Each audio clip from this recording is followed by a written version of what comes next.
So in this video I'm gonna show you how to use WhatsApp in your PC. So let's go. Okay guys, now I will be searching the link which I will be giving you in the description box also. So I have searched it now. So okay guys, now I am in my mobile screen, so I will click to WhatsApp. So now look at the screen, so I'm going to setting now. Okay, after that I will go to WhatsApp web/desktop. Okay, now the QR code, like scanning QR code, will be given there.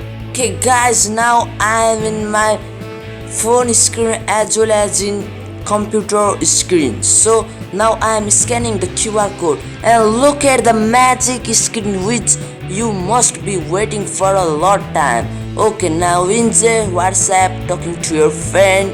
Goodbye, thank you.